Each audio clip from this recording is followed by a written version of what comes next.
recording. All right, so we're going to work up another extended response. And so we're going back into, I'm just using work lesson 1 from unit 3. That's where I found those passages that we haven't yet looked at or actually written a whole response for. So we'll work through those today. So I'll read the passages and read along with me. And when you're making that, when you're working on extended response, and we know that, what the directions are, that we need to identify one of the 2 passages that we want to support, right? That we're Phil makes a stronger case, and then we're writing our extended response based on that. So when you're reading, right, you have a few objectives that you need to think about as you're reading the passages.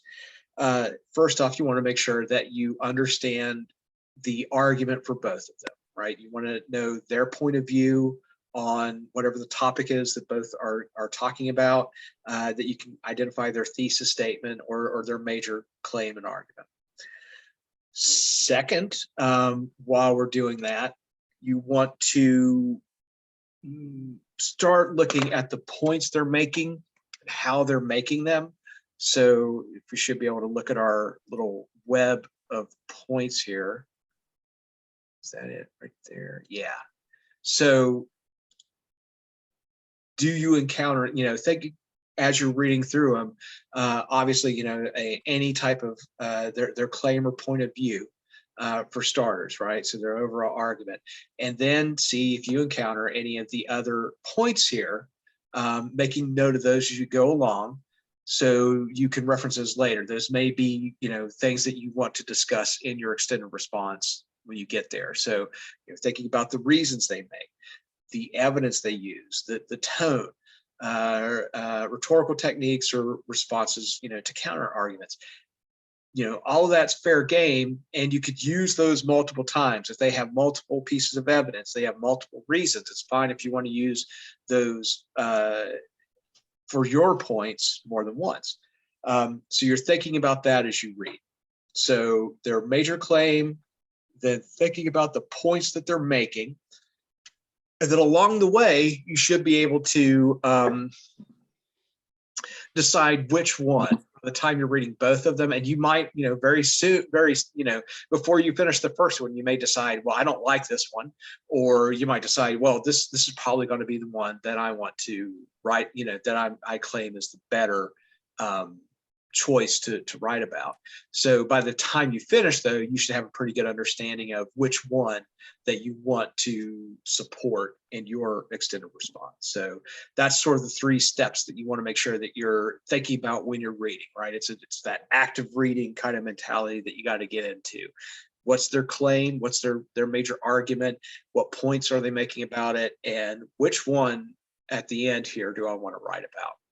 So, all right, so I'll start reading. Like I said, read along with me, and we'll think about the points, think about their argument, and then at the end, we'll decide, we'll have a vote and see which one that we actually want to support in our extended response. So the first one, social media becoming a distraction. Just to refresh us, we've read it several times, but just to get the ball rolling here, we'll talk about it. So the appeal of socializing online has created a nation of mobile device fans, many of whom can go barely 10 minutes without checking their smartphones. Some believe that social media may already be changing how people think and learn. When electronic devices were first becoming popular, some hoped they would teach a new generation how to multitask better than previous generations did. But research shows that people who grew up with electronic devices really can't multitask either, says Larry Rosa, a professor of psychology at California State University, Dominguez Hills. As a result, the typical technology-obsessed person now gives continuous partial attention to just about everything and full attention to almost nothing. You never do anything in depth, he says. You're constantly interrupted and you're self-interrupting too, he says. The very nature of the brain seems to decree that for many activities, People simply can't do 2 or more tasks at once. In addition, while the brain can switch rapidly from task to task, doing so takes more time to do the tasks. In addition, he says, you simply don't do as thorough a job, and some tasks simply aren't amenable to being done in a shallow way. The repeated switching of attention also adds to one's stress. The sleep disruptions that go along with social technology may help account for mental changes, says Kavari Subrahmanyam, professor of psychology at California State University, Los Angeles. The digital native generation, teens and young 20-somethings who have grown up with these technologies, sleep with the cell phone and get up in the middle of the night to respond to text. She says, while the long-term effects of such behavior are unknown, research has shown that frequent sleep interruptions may make it harder for the brain to consolidate the day's learning and memories, she says. And we mentioned this before. This is from Social Media Explosion, an article by Marcia Clement in CQPress.com. The one thing I would mention that you likely will be different when you write your response and the passages that you read. You notice that the one we did for within the summative assessment and the formative assessment were just simple passages. They didn't come from articles. They were just very straightforward, and they were very, succinct paragraphs. Here they sort of lifted this from an article. We know the author's name. The same thing applies, but when you encounter this on the test, more likely you'll have a much more formal sort of introduction where that argument will appear a little more. It'll be expressed a little more strongly, right? We have to kind of read a little deeper into this article to really think about her point of view. So there's some upside and downside to doing, this type of example. But your passages will probably be sort of more generic, I guess I should say, right? They're going to be a little less. Probably not written as an actual article that appeared like in a journal or magazine, right? So that was Marcia Clement. Texting can improve literacy, right? So here's passage B. You call your son, daughter, or spouse to dinner. Just a minute, he or she yells. In the distance, you hear the clicking of fingers on a keypad. A familiar annoyance builds. You respond, stop texting and get in here. The next time you find yourself in the situation, you may decide to hold your tongue. Some studies have shown that texting improves communication skills.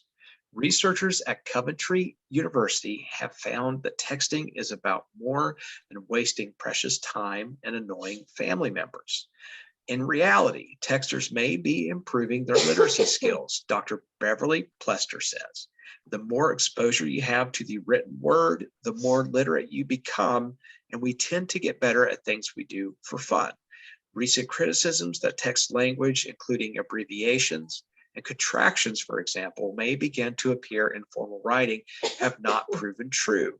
Dr. Plester concludes that text language follows the general rule of language and that people have a sophisticated understanding of the appropriate use of words. Furthermore, texting is a fast and convenient way to communicate with others. The practice has even made its way into the traditional classroom. Miss Elsa Turner, a reading language arts teacher, regularly uses a free educational internet texting site to communicate with her students. She says, I send reminders about homework assignments and notifications when I've updated online grades. The students love it because the information is short and relevant, and the text help relieve stress over forgotten deadlines. A study by the Pew Research Center found that on average, older teenagers send about 60 texts per day and use texting as their dominant daily mode of communication. Their adult counterparts are not far behind in this rising trend. Perhaps Perhaps the next time it's time to call the family to dinner, it might be more efficient to send a group text. So texting can improve literacy. That's from Christine Leong, 2013.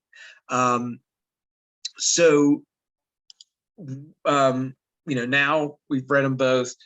We're thinking about the main, point of view, the main claim that both of these articles are, putting forth, and then the points they're making.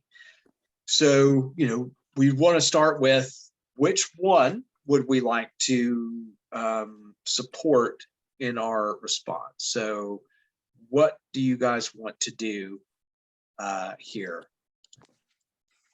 Which one would you all prefer?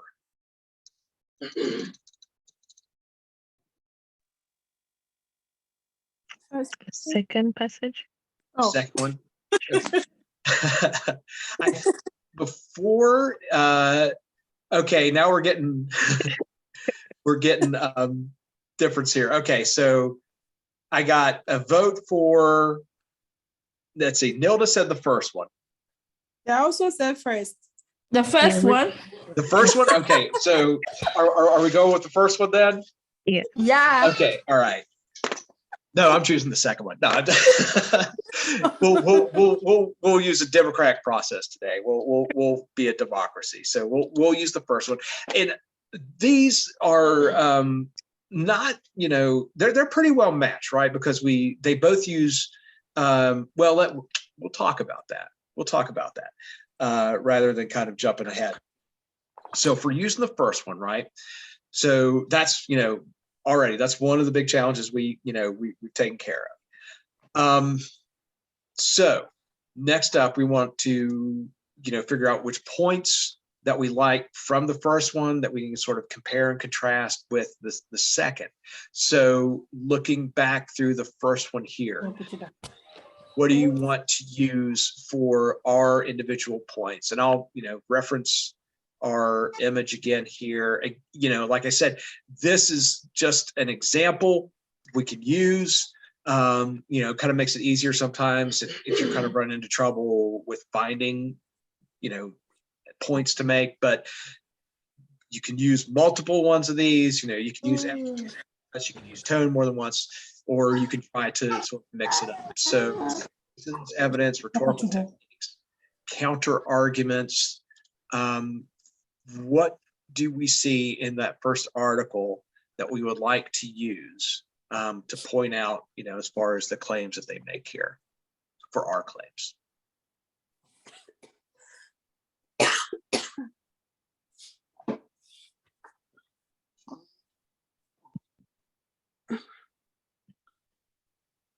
Reasons. Okay. So let's see here.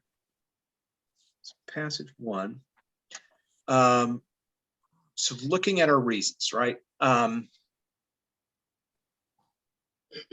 So one of her major, reasons is that it doesn't make you a better multitasker, right? So yeah, we can use that. What else maybe? And I last time we kind of just went right into, finding it's like, okay, here's 3 points. We can work up, more than 3 points. And then once we're finished, we can sort of decide which ones might be better. So what else might be a possibility here? Sleep disruptions.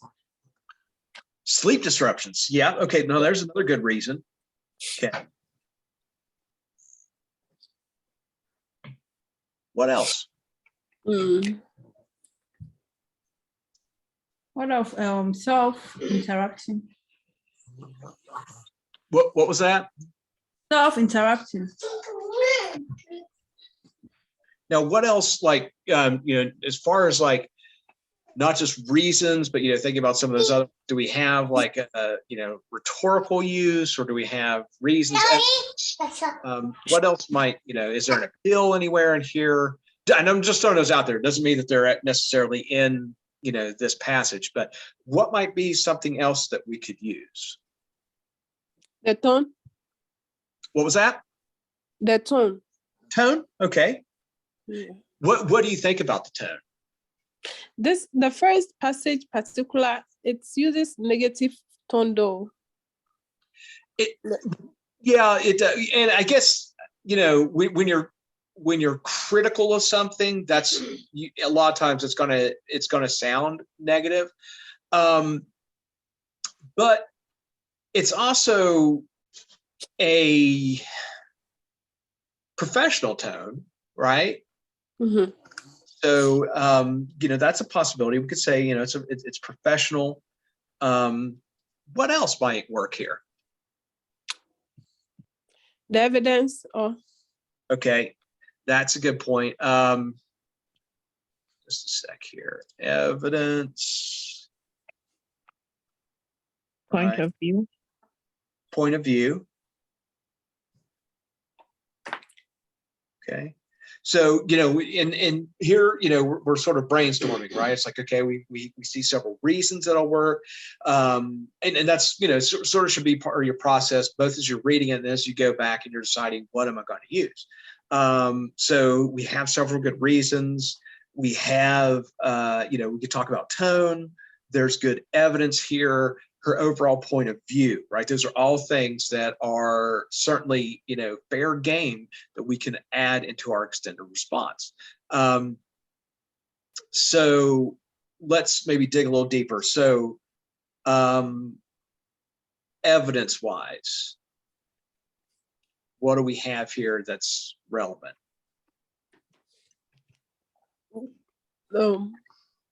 Sleep disruptions that go along with social technology may help account for mental changes.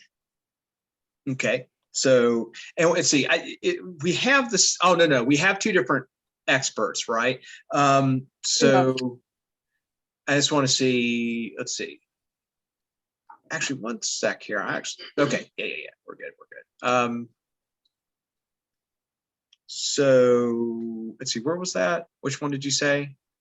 Sleep disruptions that go along with Okay. social technologies may help account for mental changes. The last paragraph.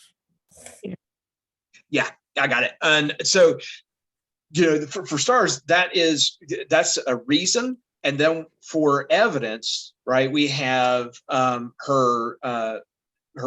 professor. I'm not going to say that last name and butcher that last name. A professor of psychology, right, at California State University, Los Angeles, UCLA.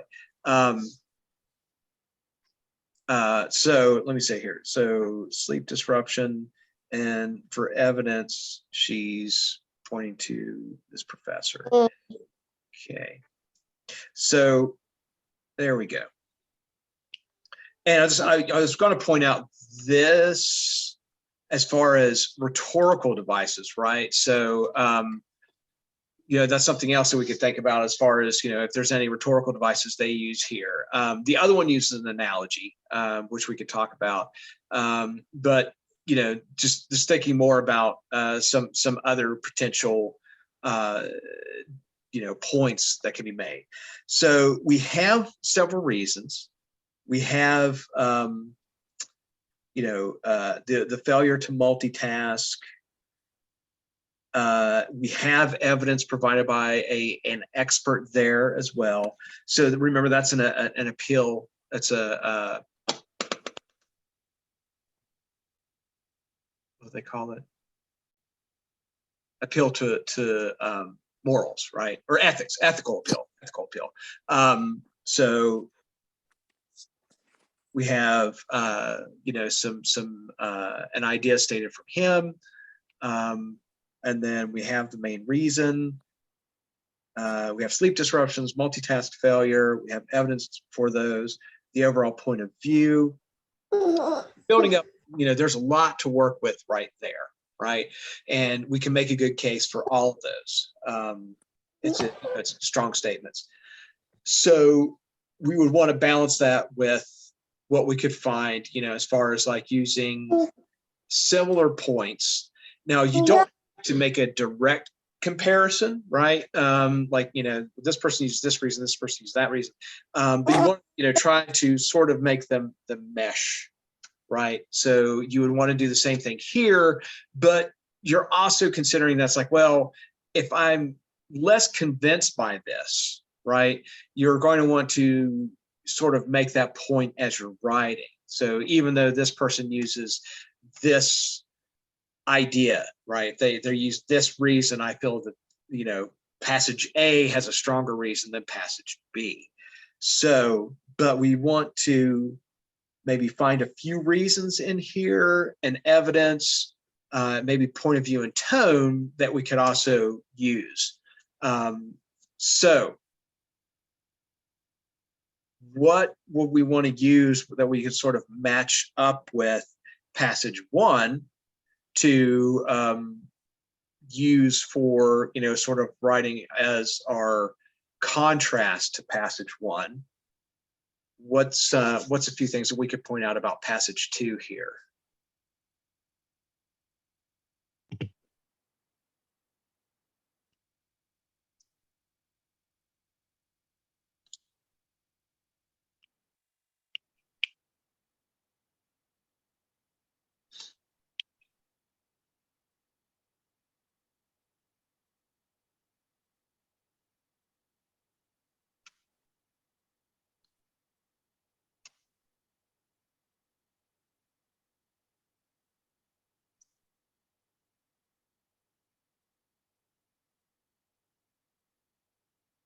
So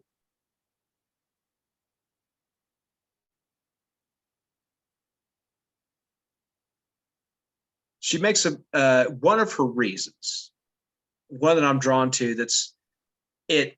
It's why I text, and but it's not necessarily a really strong reason. Is the fact that texting is fast and convenient, right? It certainly is. We all, use it a lot for that reason, but it doesn't really say much about,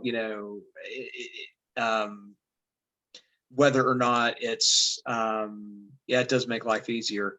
But as far as like, if we're building a case for passage 1, based on the idea of multitasking and sleep disruption, right? So sort of these, maybe a little bit deeper problem with social media and texting, then maybe just the simple fact that it's fast and convenient isn't necessarily a better reason, right?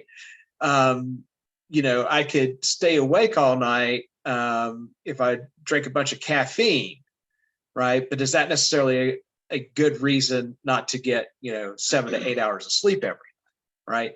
So I think that we could use maybe as one of the reasons that we can contrast with our first passage, right? So texting is fast. And I'll just put texting is fast and convenient. Okay, so right, what else might be a reason, evidence? What else could we say here?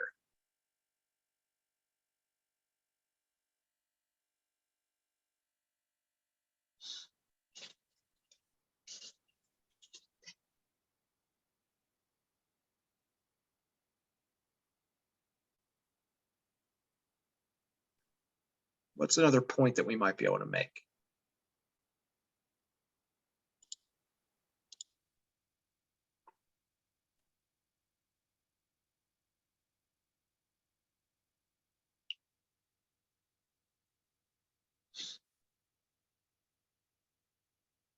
Thinking about our wheel of possible points.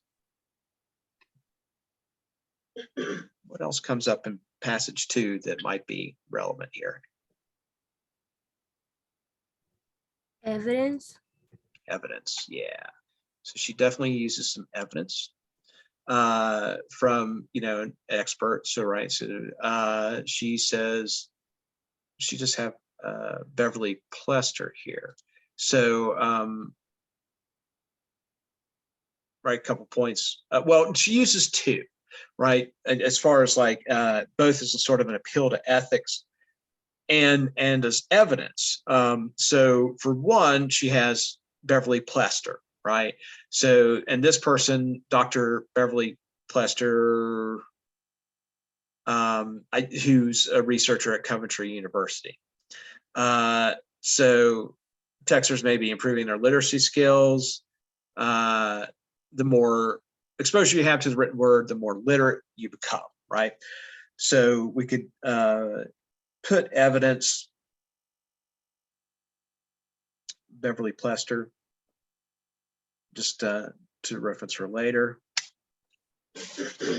More exposure to the written word, ... So that way we know where it is later.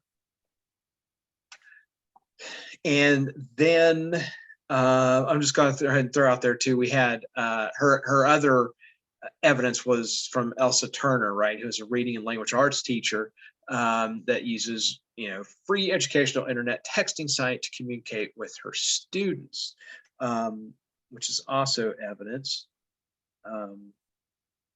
Elsa Turner, free educational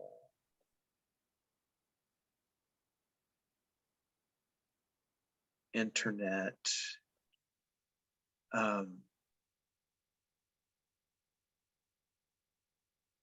texting site. Okay. What else? So we have some evidence, we have a reason. What other points we might be able to address here?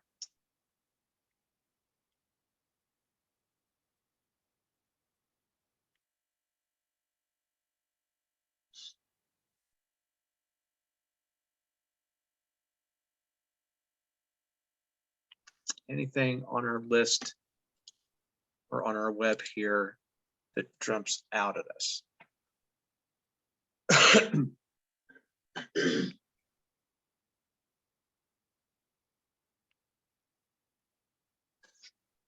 Now, just pointing this out, our first author uses her argument is based around a counter argument, right?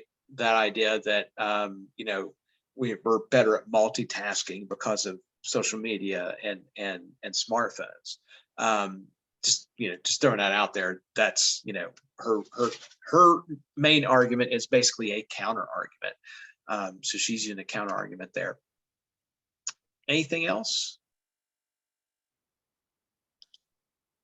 She does use a rhetorical technique. Do you guys remember reading it before? What kind of rhetorical technique that we found in passage 2 by Liang? Yeah. What was it? Do you remember? Is it bandwagon? Yeah. She uses bandwagon at the end there, right? Study research or Pew Research Center found on average older teenagers send about 60 texts per day and use texting as their dominant daily mode of communication. Their adult counterparts are not far behind in this rising trend. And then she's like, perhaps the next time it's time to call a family to dinner, it might be more efficient to send a group text. So, there's that sort of bandwagon appeal, everyone's doing it, you should too, right? If younger teenagers or older teenagers are doing it, maybe, adults are doing it too, and maybe you should try it as well. So that's a possibility, right? Bandwagon appeal, maybe not the best technique if you're trying to convince somebody to do something, right? Just because everybody else is doing it. It's like my mother told me, if everybody else jumps off the bridge, are you going to? So we got several things that we can use. And, I mentioned before,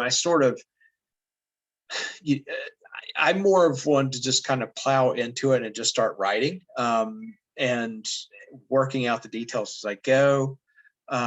So we could go ahead and start putting something together. I also want to point out, making that introduction, because I looked at some of your guys' writing, and you guys really good at organizing your ideas, and they flow logically.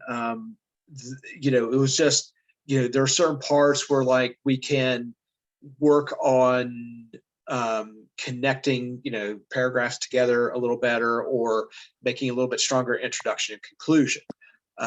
And one way we do that, right, is with some type of introduction strategy.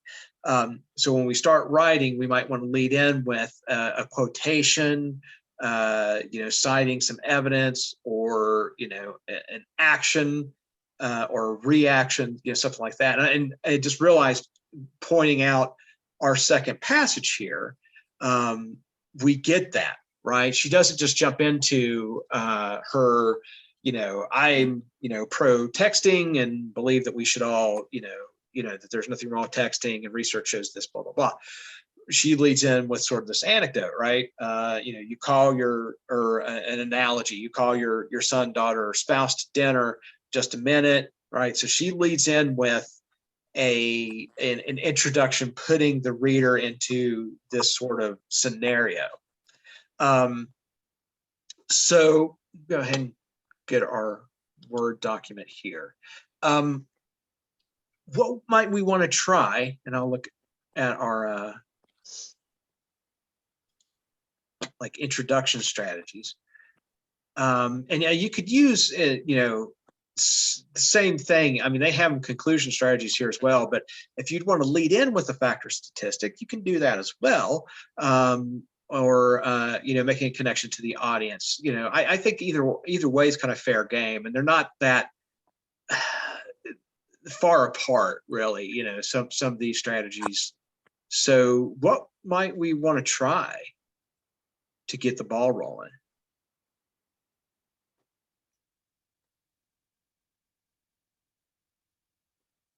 Okay.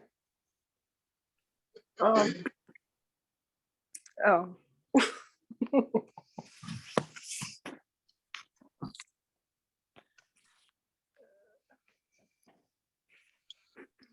Some dialogue. Okay, so yeah, so we'll use a quotation, right? We could start with something from one of the two passages, and that would be a great lead in. The dialogue thing, it's a little awkward, you know. It says begin with a conversation in the chat room of a virtual classroom, or with a quotation from an expert in the subject area. So in this case, we could use a quotation from one of the two passages to get us started. So let's see. What we might want to pick out here, and either one would be fair game. Let's see.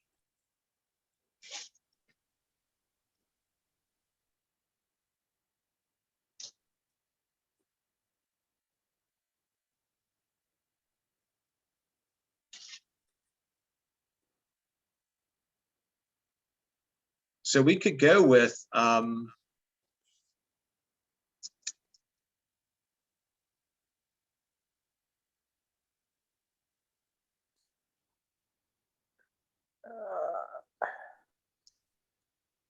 this actually would work pretty well, because it's a so this sentence, right?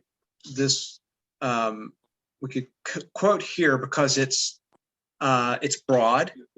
It doesn't really tip our hand, right? As far as, you know, that's going to come later when we actually work on our thesis, right? That'll come later in the introduction.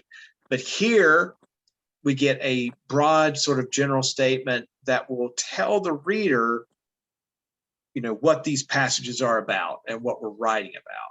What do you guys think about that?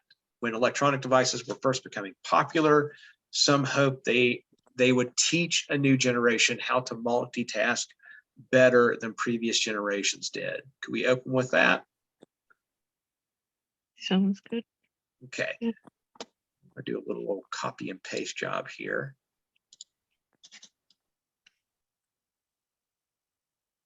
Oh, maybe just one sentence. Okay. And as always, if we're, you know, using dialogue or for using any, I'm going to change that font too. Anything directly from the passages. Okay. Be a quotation, right? We have to use quotation marks. Okay. Please, I have a question. Sure. Can you use your own imagination, like something that has happened?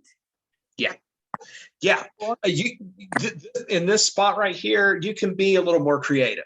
So, I think I wrote in one of the responses. Well, I think Grace, when you sent me your, so like you could tell like an anecdote, right? Imagine that you're, at a, well, I mean, even here, I think.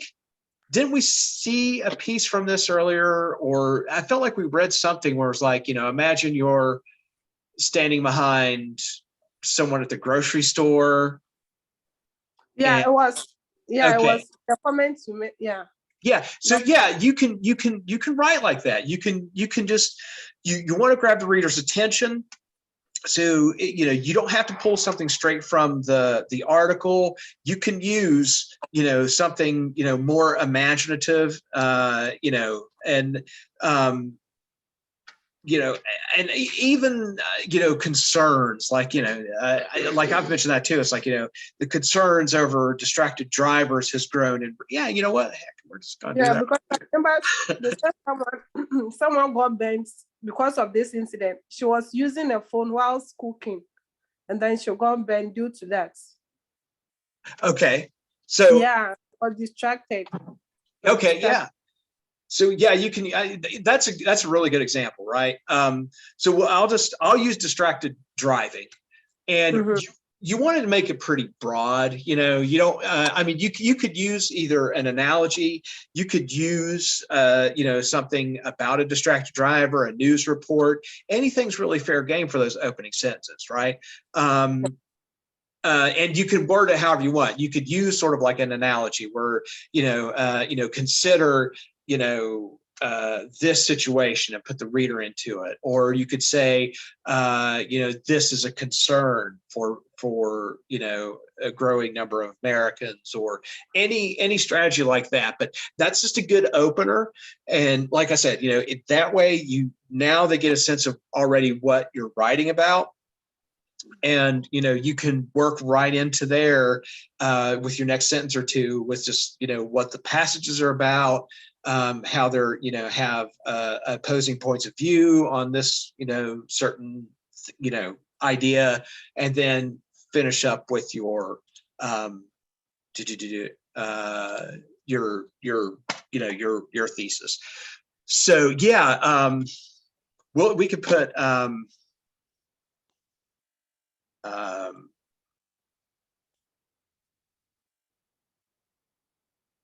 so like Americans, well, something like over the years, concern over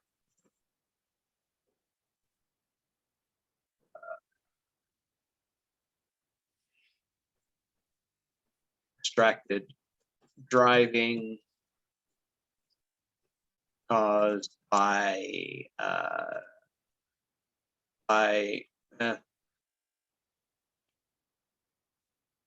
drivers looking at their phones has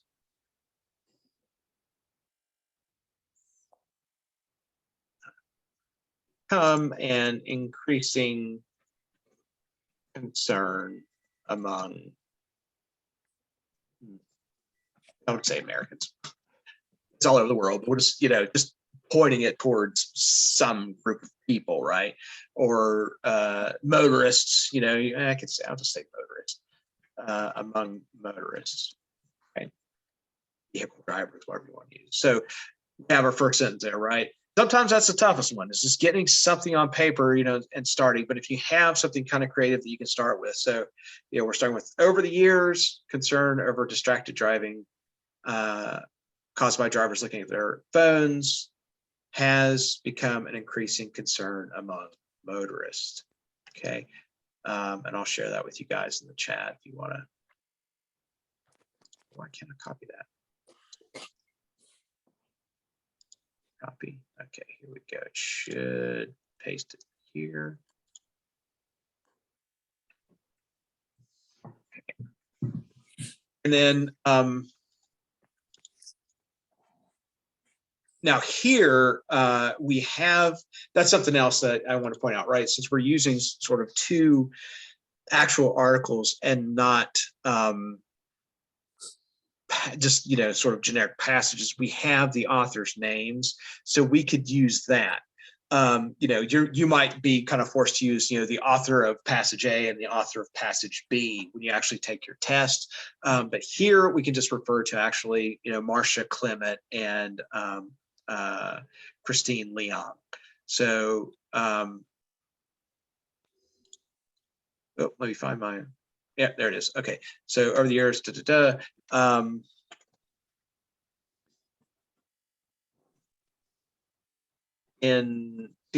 well, let's see, no, that's not right. I'll say authors, Marcia Clement, and this is basically a transition sentence, right? So I've drawn the reader in, let them know that we must be talking about phone usage or something along those lines, kind of a broad statement.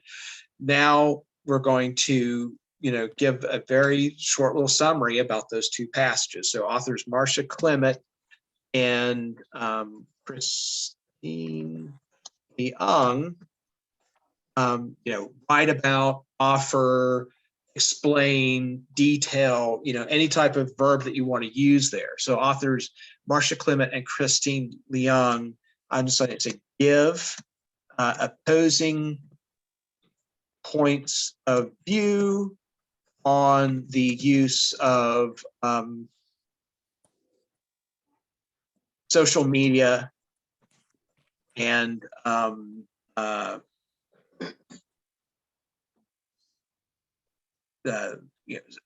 cell phone technology, smartphone use. Let's say authors Marcia Clement and Christine Leong give opposing points of view.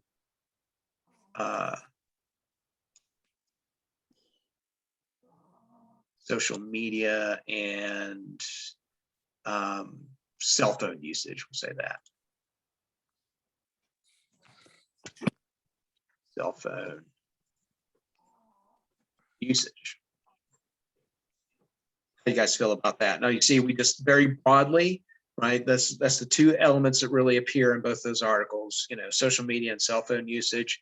And obviously that they're, giving two different points of view, two different arguments there. So by your second or third sentence, or however long your introduction, you may have 2-3 sentences at the start if you're have more of an analogy or an anecdote you're using, but after that you're going to put in a little transition there where you give a very general brief overview of what those two articles have to offer, right? So does that make sense to everybody? Yeah. Okay. Now we can actually, we've given a broad overview. We can, dive into each passage and give a little, now we can explain, what Clement's point of view is, what Leong's point of view is, and then we follow up that with our thesis statement, right?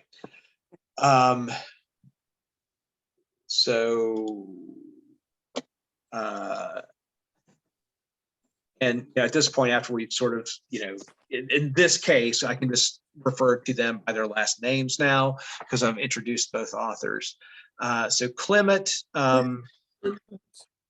argues that, and in your case, as far as like when it comes to the test itself, you may just be using like the author of passage A or the author of passage B, or, you know, passage B says this, passage A says that, right? You might not actually have a name to use there. So Clement argues that, what's her argument? Actually, I'll ask you guys, what's her deal? What point does Clement make, or her overall claim? Can barely go 10 minutes without checking your smartphone. So Yeah. that's It's becoming distraction. so yeah, it's Distraction. so it's more of a distraction, and you know, her other big point there is that there's not it's not teaching people to multitask, right? So we can sort of roll those together to get, you know, because she's, you know, this is what I was talking about too. You know, your other passages will probably have a more specific argument. Here, we're kind of have to put hers together. She doesn't say, you know, exactly like, I think that, you know, this is the problem with cell phones. You have to sort of dig for it. The other one does a little better job, but here we kind of have to make it up ourselves, right?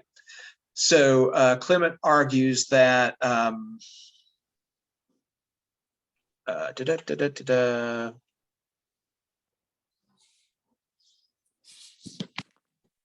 cell phone usage causes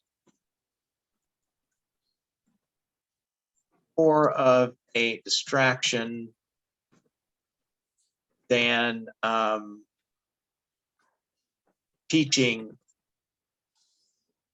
people how to multitask. Let's see how that works. I think I have to hyphenate that word. Yeah, so Clement argues that cell phone usage causes more of a distraction than, we'll say this, than the benefit, right? Because there's a sort of a cost benefit sort of comparison, right? Kind of going into social studies there a little bit. So yeah, so Clement argues that cell phone usage causes more of a distraction than the, well, that still doesn't quite sound right.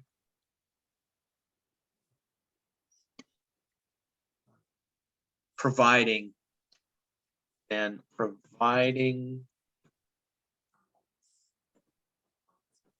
benefit of teaching people how to. Okay, there we go. So then we have like a more than statement. Clement argues that cell phone usage causes more of a distraction than providing a benefit. No, the benefit. Yeah, okay, that works. Sorry. And again, you know, you can word that however you want. You don't have to necessarily put it in those terms. You don't have to necessarily use both facts. You could just say, you know, Clement believes that it causes more of a distraction than a benefit. Well, actually, that probably works better. That's a lot less wordy. And providing any type. But this is also something that we could actually do in editing. So Clement argues that cell phone usage causes more of a distraction than providing any type of benefit. That all works now. Okay. Now, Leung. So Leung, on the other hand, right, finding some contrast there. What can we say about Leung's major claim and her overall point of view? To improve literacy. Claims that texting provides, well, let's see. Leung, on the other hand, claims that texting increases literacy. Yeah. That's Right, nice and short and sweet. So I need to copy and paste both these for you guys. So Clement argues that cell phone usage causes more of a distraction than providing any type of benefit. Leung, on the other hand, claims that texting increases literacy. Okay, so boom, put that there. Okay, now all we need is our thesis, right? Our claim. I'm going to pull up we can use a different type of thesis framework this time. We don't have to use both necessarily, any one of those. So if you want to try a different one, because I know we used the while blank argues that blank before, we could try a different one. What would any of you guys like to try?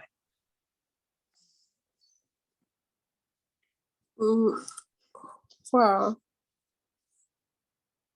The third one. Wow. The third one again? Mm-hmm. Oh. Want to stick with that one? Okay. Okay. Someone might have different idea. So. Oh, well, yeah. Again, we're democratic here, so we could try a different one. If anybody has a preference. The second one? Yeah. Okay. Yeah, the thing about the third one, it is kind of wordy, right? It kind of takes a long time to get there. I do like 1, 2, or 3 better than 4 because 4 you're only forced to talk about the one that you like, right? And I think it is better to at least give some mention of both passages here. So that way the reader and the grader actually knows that you understand both passages well. So yeah, we'll do 2 this time. So blank makes a stronger argument than blank because blank.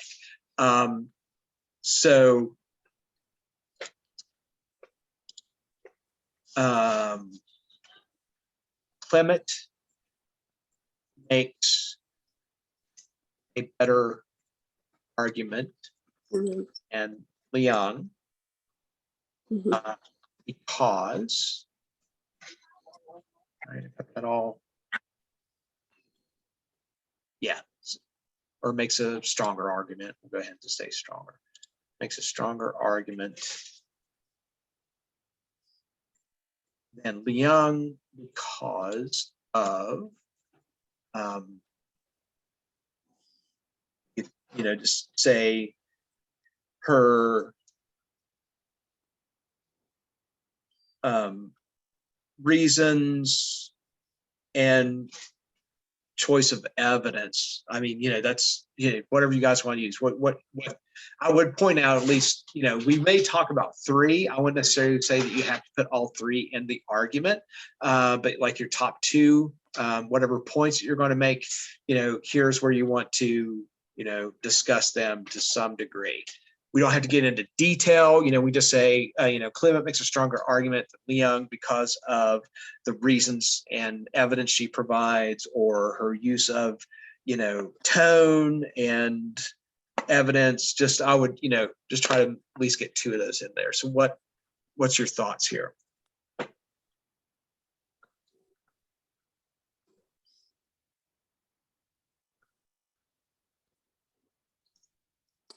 Yeah, his reasons are very strong. Yeah, his reasons. Okay. Yeah, my boy. Okay, so we'll say, and I would flush it out a little bit. So not just maybe, saying makes a stronger argument than Leon because of evidence and reasons. So we could say Clement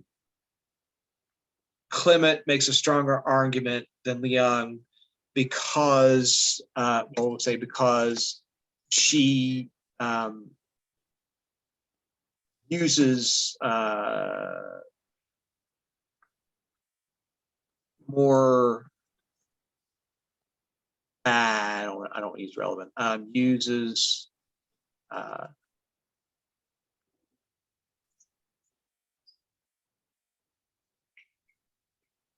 better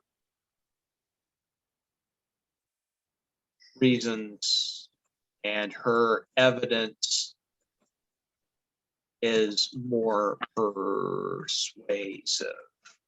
How's that sound? Good.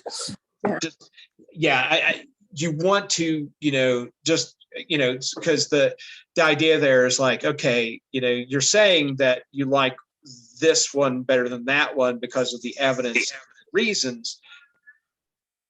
Give me a little something more, why is that exactly?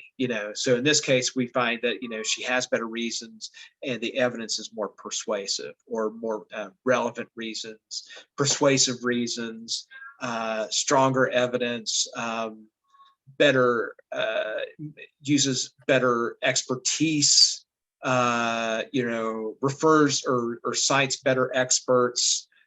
You get a little more specific like that as well. So let's copy this one here. Okay. And find my chat here. Okay. It just, want to make the point, whatever comes in that section of your because, right, and your own reasons, just give a little bit more elaborate idea other than just, because this point and that point.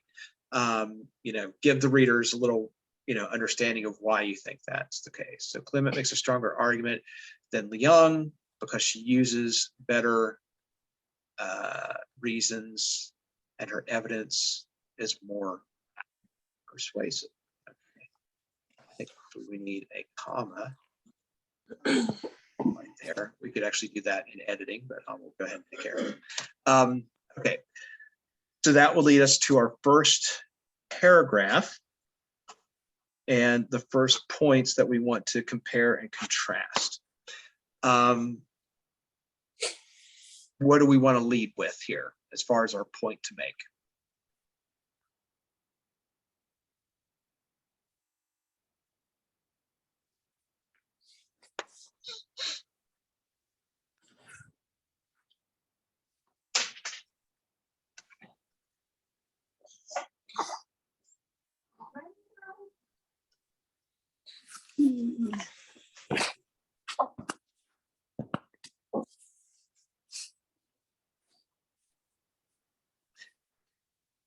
So I'll suggest the reasons part, and remember too, you don't have to pair them up paragraph by paragraph. If I want to use something for paragraph 1 in Clement's article, and then use something for paragraph 3 to match it up with in Leung's, I can do that. You can kind of think that way. And that's very likely what may happen in your passages, right? One author may lead with some evidence, while the other one leads with a tone or an appeal or something like that, an emotional appeal. So we'll say, and here again, our topic sentence, right? What we're going to lead with should discuss broadly what the rest of the paragraph is going to consider. So we will say, both authors provide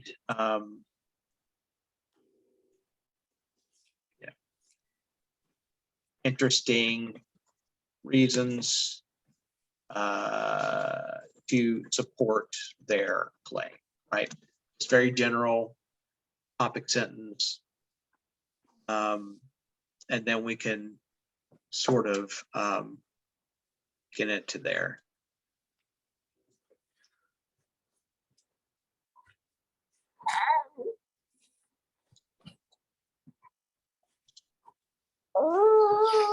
Okay, so then we'll go ahead and stick, just for sort of sake of ease, using Clement to start with, and so let's see here.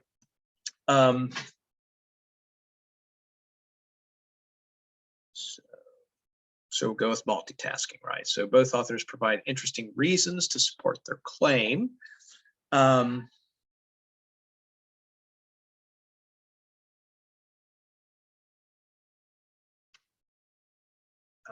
Clement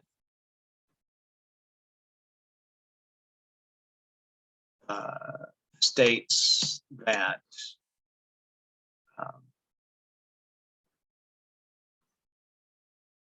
multitask. Here's where we need to reference the articles again.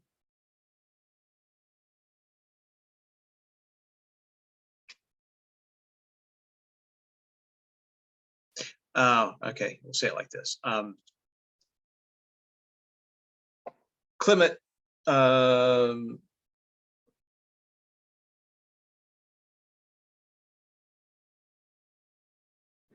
cell phones have not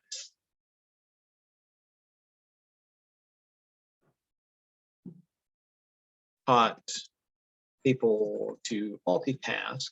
Multitask, one word here. Yeah, we can just do that. Multitask, as some people, United States cell phones have not taught people to multitask, as some have really. I come back and change that, but you know, just the idea is there, right? The overall reason. So what reason will we want to line up with that for Leung's passage? Which point here could we use? Do we want to use the texting is fast and convenient?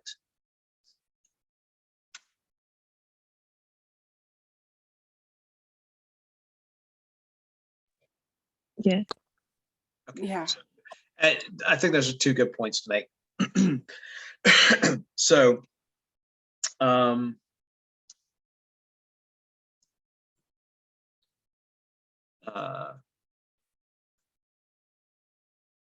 in contrast,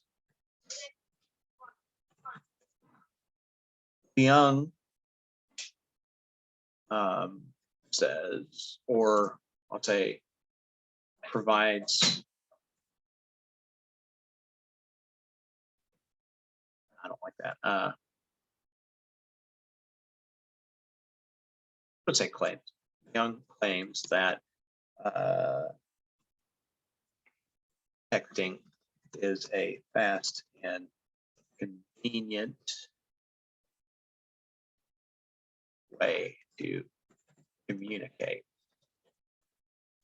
Right. Now we can spend some time, you know, breaking down those two reasons as to why we think one, you know, is more compelling than the other. So both authors provide interesting reasons to support their claim. Clement states that cell phones have not taught people to multitask, as some have believed, or as some believe. This is how I do things. Gives you some insight into how I write. So states that cell phones have not taught people to multitask, as some believe. In contrast, Leung claims that texting is a fast and convenient way to communicate. Right. So we'll go ahead and copy and paste all of that. So here, you know, we give a brief topic sentence that provides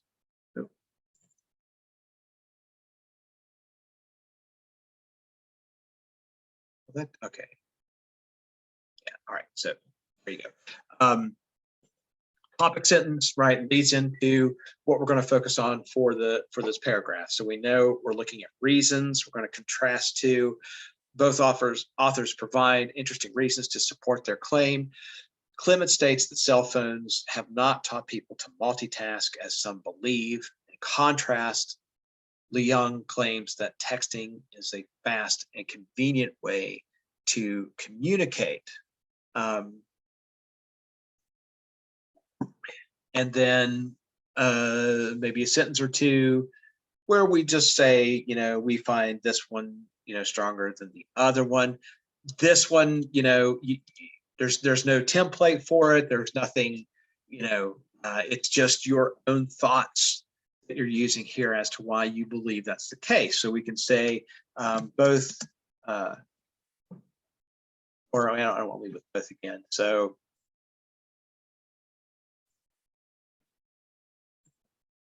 these claims or these reasons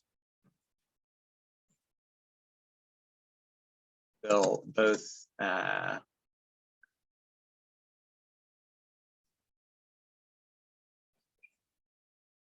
maybe I won't put saying both reasons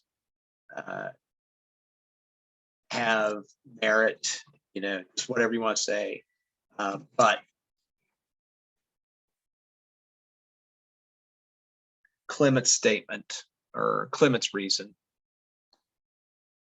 Clement claim, we want to make sure we don't be repetitive in our word choices here. Both reasons have merit. Clement's claim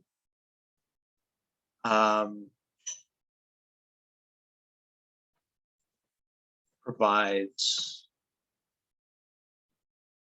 stronger, or makes a stronger case. Makes a stronger case.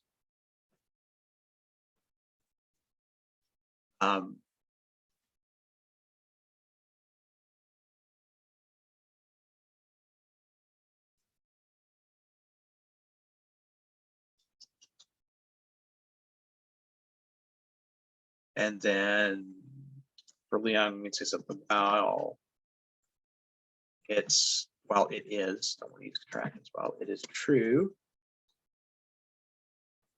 texting is fast and convenient.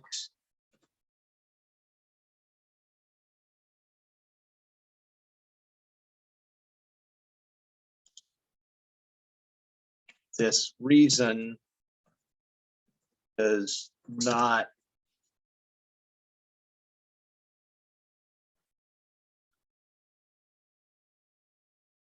let's see. So both authors provide Clement's claim makes a stronger case. While it is true, texting is fast and convenient.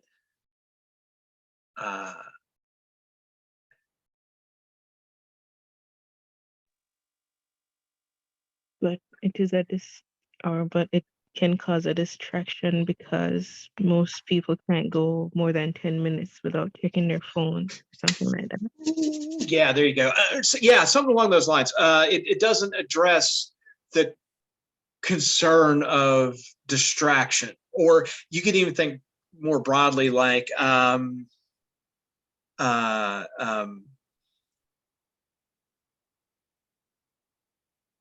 yeah, that's actually good. So while it's true, texting is fast and convenient, this reason does not address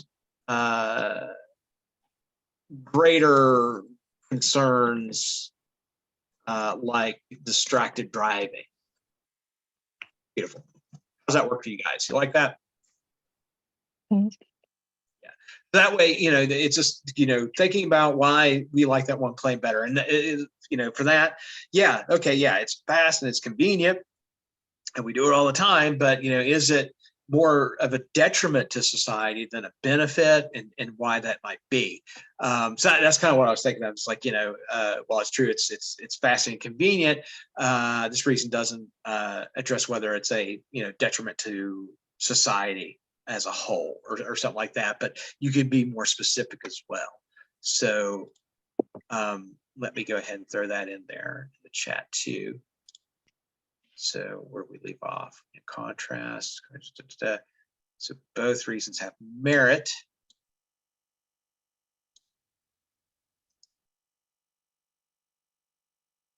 And I could have also just said, Clement's claim makes a stronger case. While it's true, texting is fast and convenient, this reason does not address greater concerns like distracted driving. I went a little step beyond there, but all right, and there we go. There's the first point out of the way. And Also, we talked about using transitions. You could use transitions at the beginning of the paragraph. We could start with like first, second, lastly. Just make sure that you're putting them in here, in places. You could start your point paragraphs that way if you wanted, first, second, lastly, or whatever, or just make sure that along the way, like I used, on the other hand, in contrast, just make sure that you use some transitions to help with the flow of your ideas. So then let's go with evidence next, right? So they both use evidence. They both actually use appeals. We might do something a little different for the third one, because I just thought of something there that we've already kind of mentioned several times. So, okay. Again, we could use sort of like another transition statement or something. So like in addition to reasons, both, passages, I try, also the other thing is repetition. I try to avoid, and this is a style thing too. So try to avoid using, the same phrases over and over again, both authors, both articles, both passages, even their names, Clement and Leon. Try to, find other ways to state that same stuff, because you do wind up, potentially sounding repetitive in a bad way. We talked about repetition sometimes being good if it's emphasizing something, but as far as repeating the same, things we were talking about in an article or authors, stuff like that, try to mix it up. You could use words, you could refer to the author, or you could actually refer to the articles and passages themselves. So, think about mixing it up a little bit. In addition to reasons, right? Both passages make use of evidence. However you want to put it, but we're talking about evidence in this paragraph.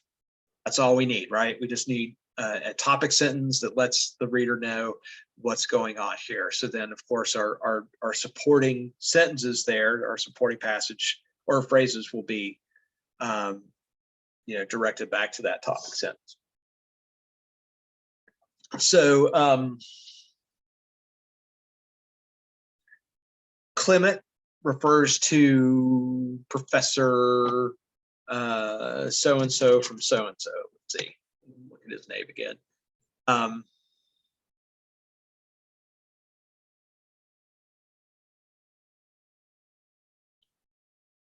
We could use either one. I'll actually ask you guys, do you want to go with the sleep disruption, or do you want to go with the multitasking? We've actually already used the multitasking for one of our reasons, so we might want to dive into the evidence. We want to, maybe talk about the sleep disruptions then? Yes. Okay, so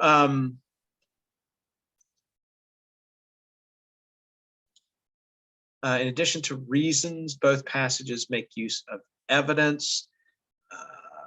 Clement cites, and I'm going to copy and paste her name, and I'm going to copy and paste her title. We'll work on the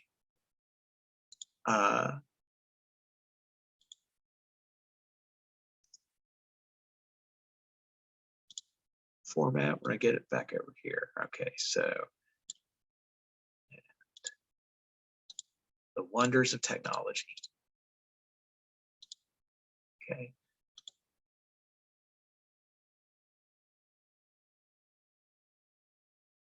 Okay.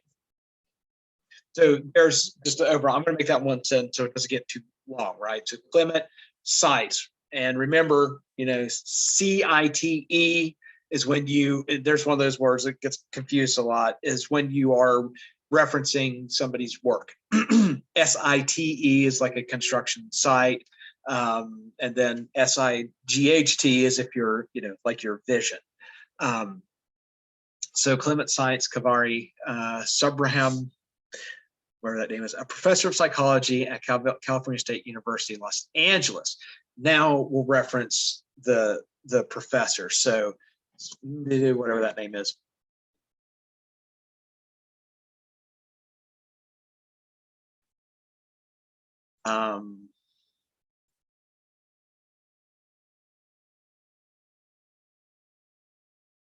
And then we'll just say, you know, blank asserts that teens and young 20-somethings. We could use the digital native. We could quote that. But you know, you again, you want to avoid a lot of direct quotes because these are very short passages. So we'd want to paraphrase her next quotation. So she says, sleep with the cell phone and get up in the middle of the night to respond to text.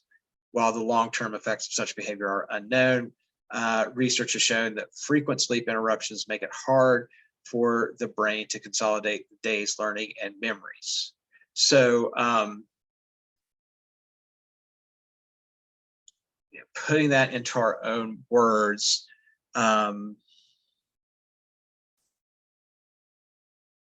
asserts, let's see, what's that? So we'll talk about the sleep disruptions. Sleep disruptions make it hard for the brain to consolidate the day's learning and memories. So we'll just say sleep disruptions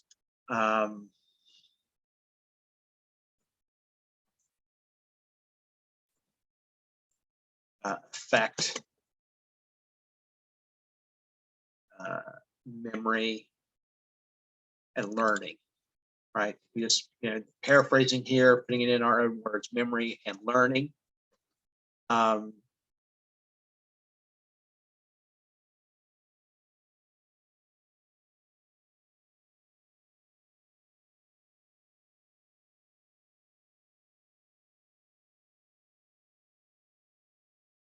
And cell phone use by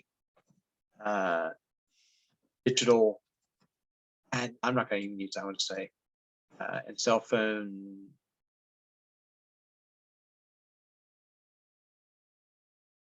usage by teens and young adults may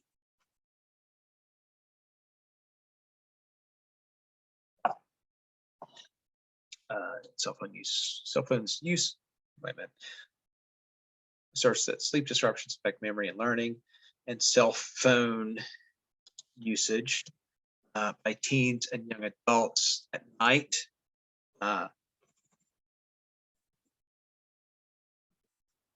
may contribute to this, well, say to sleep disruption. Okay. That makes sense to everybody. In addition to reasons, both passages make use of evidence. Clement cites Kavari Sabrahamam, professor of psychology at California State University, Los Angeles, asserts that sleep disruptions affect memory and learning, and cell phone usage by teens. And learning and cell phone usage by teens and young adults at night may contribute to sleep disruption. Okay, yeah, that makes sense. All right. Oop. So chat. So I need to put that all in there. So let me copy and paste that here.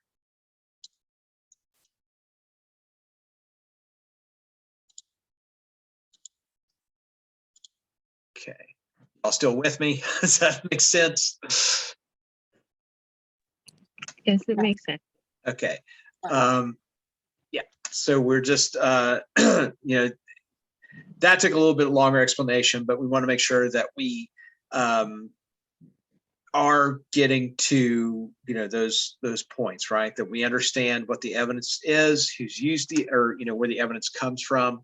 So we have, you know, the professor's name in there, and then, you know, just paraphrase big long quotes is really, not using your own words there. So we want to avoid that. So this way we say asserts that sleep disruptions affect memory and learning, cell phone usage by teens, and cell phone usage by teens and young adults at night may contribute to sleep disruption. Leung,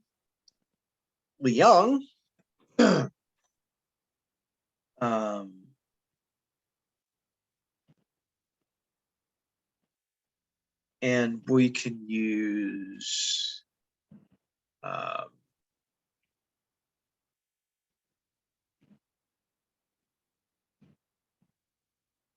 well, we could use Beverly Plester here, right? That it's not affected language, right? So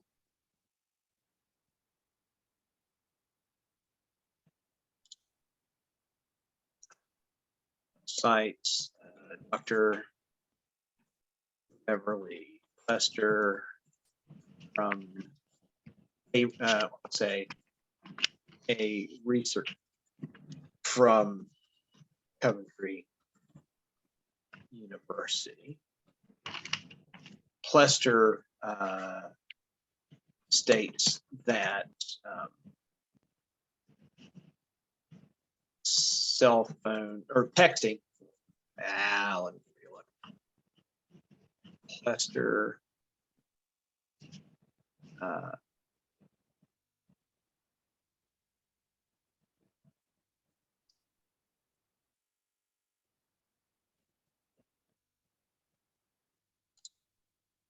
states that texting enhances literacy skills and refutes the claim that it leads to poor language mechanics. Okay, that pretty much encompasses everything. Am I missing anything there? Does that cover it all?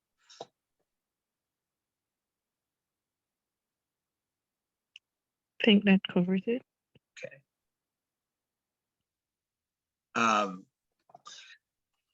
And then, our own opinion about those two, which would be, that Clement, the idea of sleep disruption is more of an issue for us than whether texting improves or degrades literacy skills. So we just have to sort of throw that in there.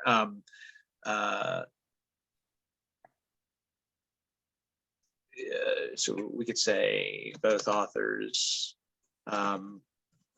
refer to experts for research, for data and research, whatever.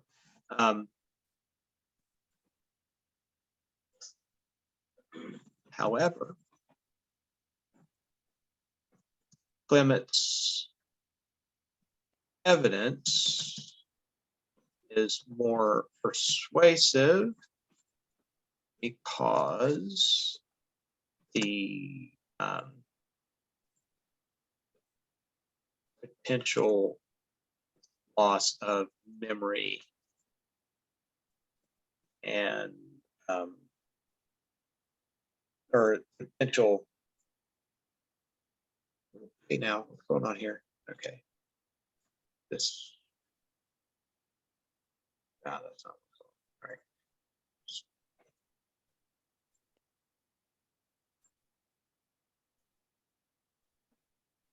To learning and memory are more of a concern than whether or not texting improves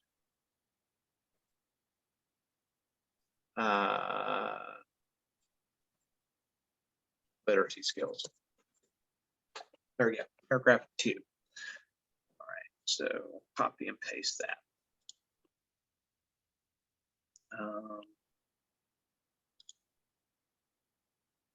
Disruption to learning and memory. or Yeah. disruptions to like sleeping? Well, the disruptions to sleeping leads to the disruptions in learning and memory. But I could maybe word that a little different. Evidence is more persuasive because effects on learning. How about we do that? Yeah. Or you could say, or you could just go sleep disruption, right? You could just say, we'll just do that instead. Evidence is more persuasive because sleep disruption, and you're getting to the same point, either way. Sleep disruptions are more of a concern than whether or not texting improves literacy skills. Yeah. All right. I like that.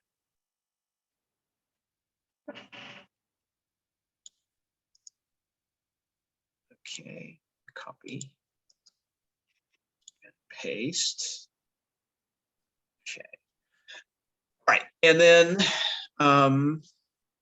no, what I was thinking for the third one, one that we haven't really done yet, but we've used it to some degree because we talked about appeal to emotion. But other types of appeals, right? Like bandwagon and appeals to ethics. I was thinking we could use that here because we have Clement, he uses two appeals, ethical appeals, right? She has two experts that she draws on for her evidence. But like we mentioned, Leung uses a bandwagon appeal. So, that's part of our rhetorical devices. So we could say something, about that. So I want to say lastly, use a little transition there. Lastly, these, again, just trying to mix it up here. So these two authors make use of rhetorical devices like appeals to, I'll just say rhetorical devices, then that's we'll get specific when we get into our actual explanation. So lastly, these two authors make use of rhetorical devices. And then Clement uses a appeal to ethics by citing two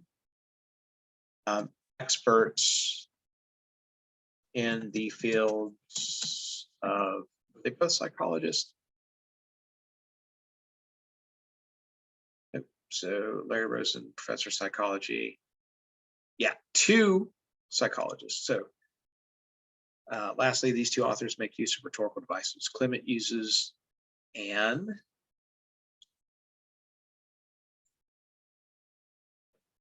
appeal to ethics by citing two experts in the fields of psychology.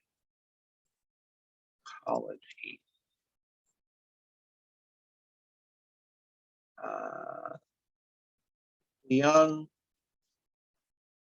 does reference one expert,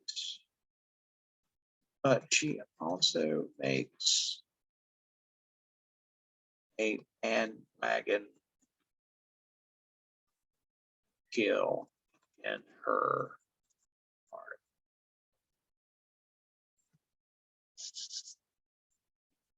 She also, the other person she cites there, which I think I might have mentioned before, is largely an anecdote, right? It doesn't really speak to a broader audience. She does, cite, this one person uses this, texting app to reach her students. But that's more of an anecdotal evidence. It's her one story of how it works for her. It doesn't really speak to a broader audience. But here, I'm thinking more of just the bandwagon appeal.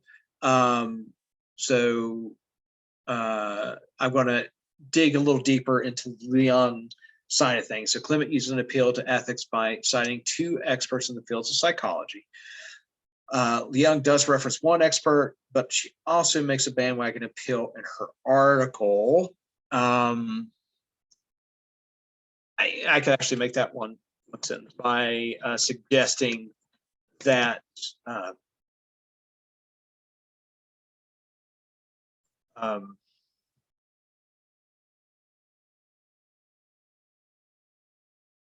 teenagers send up to 60 texts per day, and adults are not far behind. Moreover, she suggests that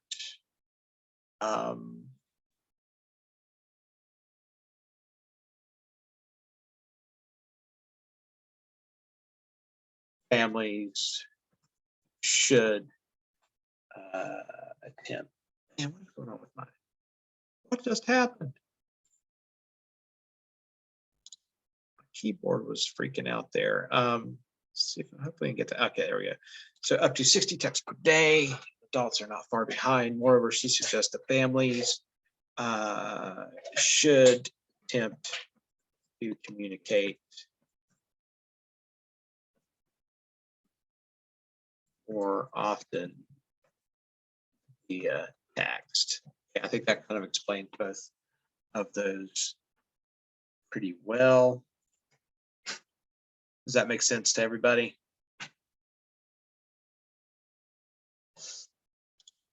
Go ahead and copy and paste this before it gets too much longer.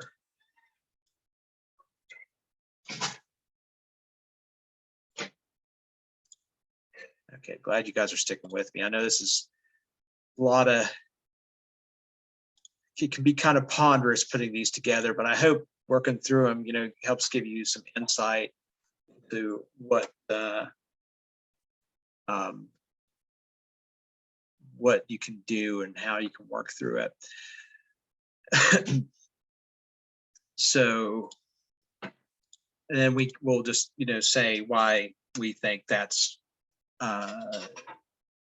one appeal is better than the other.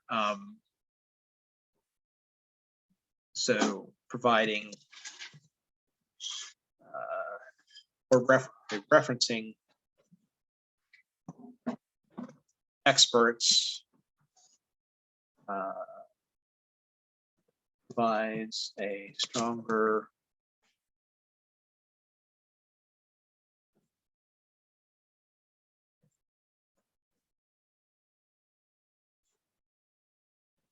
claim and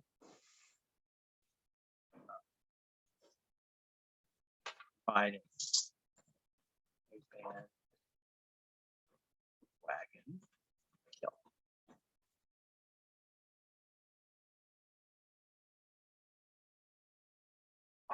Okay.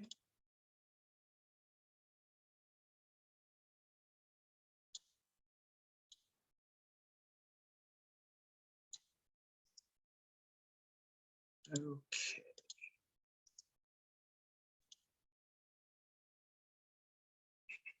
Oh, there's the final sentence here.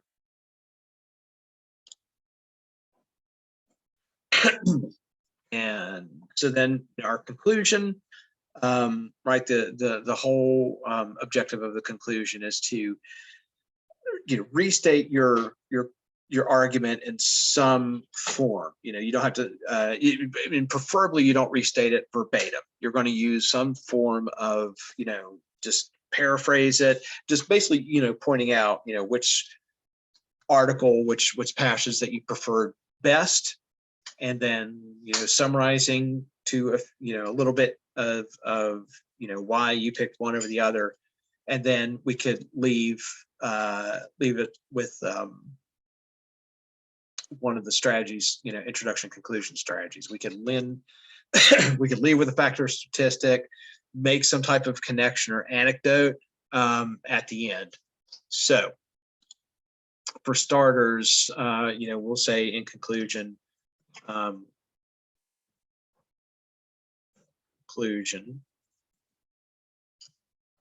struggling here at the end. In conclusion,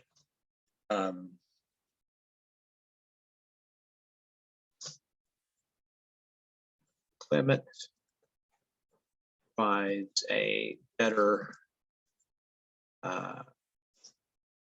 argument based on her use of evidence and what do we say?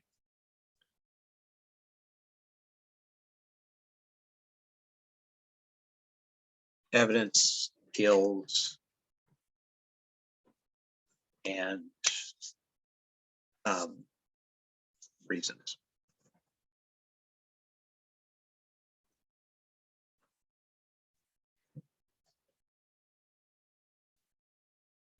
And you can, summarize the, the claims that we make in a sentence or two. It's all it should really take. So we have here, in conclusion, Clement provides a better argument based on her use of evidence, appeals, and reasons.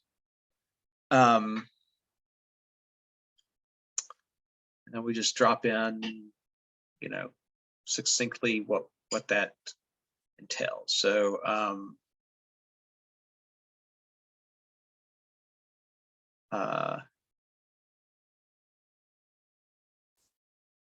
So while Leon offered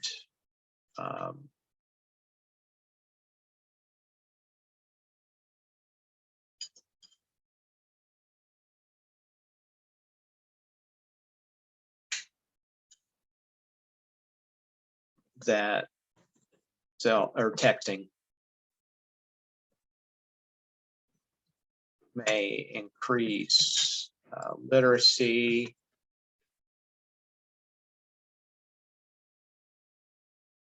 Clement's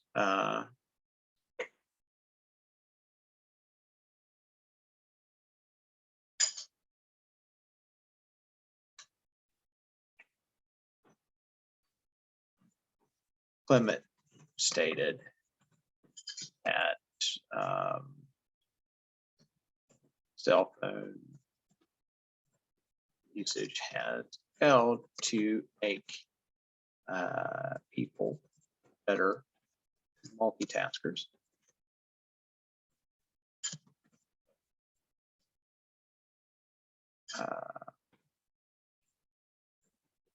Clement's evidence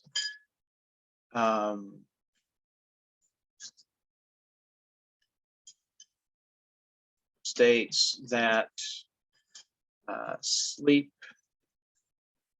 disruptions may,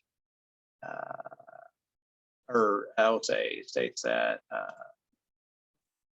cell phone usage may increase sleep disruptions. I'll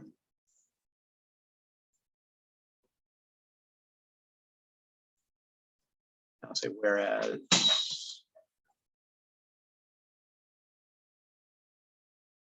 Leon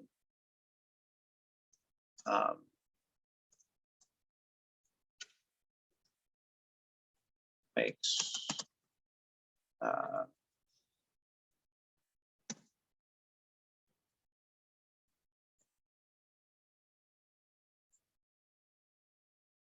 wait, I just Leon, sorry about that. Leon offered texting is fast and convenient. Clement stated that cell phone usage has failed to make people better multitaskers. Clement's evidence states that cell phone usage may increase sleep disruption, whereas Leon provides evidence that Texting improves literacy. Finally,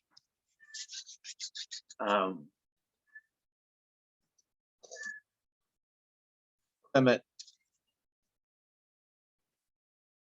makes better use of and appeal to ethics, where Leon uses a bandwagon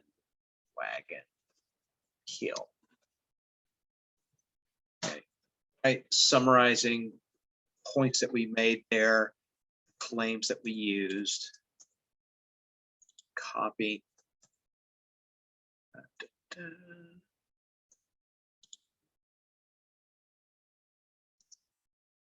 Paste. All right, so there we go. And then we can wrap that up with one of our closing strategies. So what might we want to use there? We want to end with a short story of something, can make a connection with our audience, you know, how it affects them, or end with a memorable or even shocking fact or statistic to support your thesis.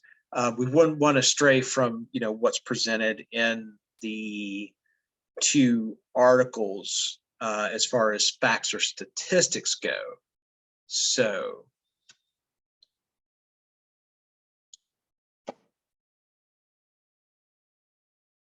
I'm thinking more, since we've been talking about distracted driving, and we, you know, mentioned that at the top, we could also sort of close with it, right? What do you guys think?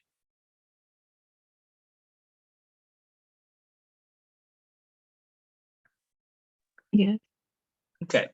And again, you know, we can get a little more creative. You know, something as far as, you know, imagine, you know, you get smashed by a tractor trailer. No, something just, let's see what I can come up with.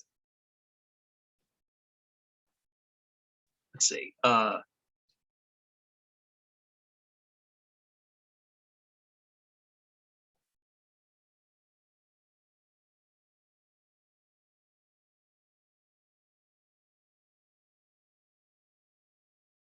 So in the end, right, so we'll go back to Clement.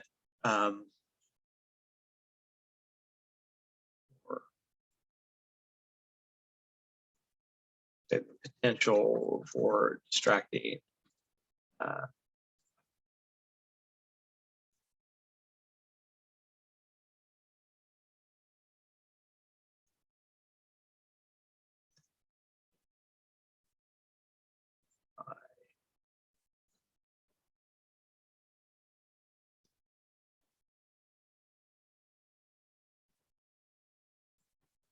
concern many, or should concern us all. As Clement points out,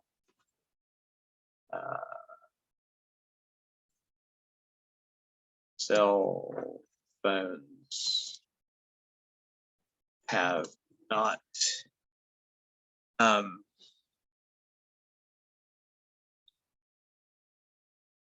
taught us how to multitask.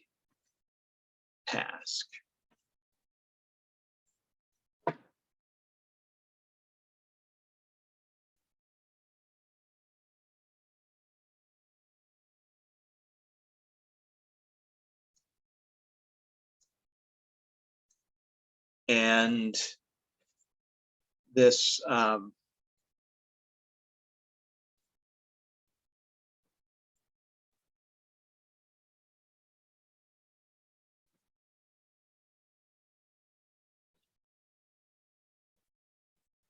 results in unsafe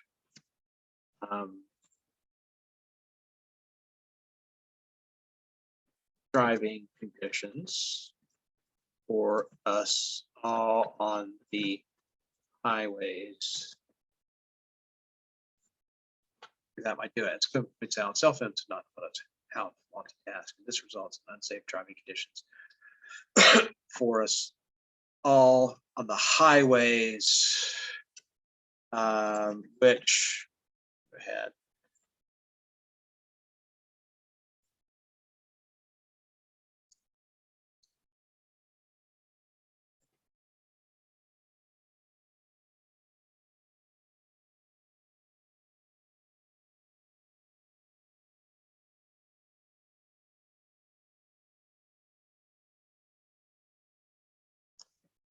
Here we go. Outweighs the word, isn't it? Outweighs its potential benefits. Add that in there. Let me copy and paste the rest of that.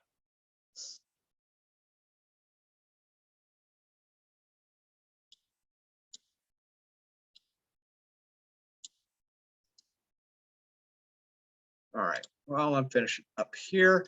Let me save this.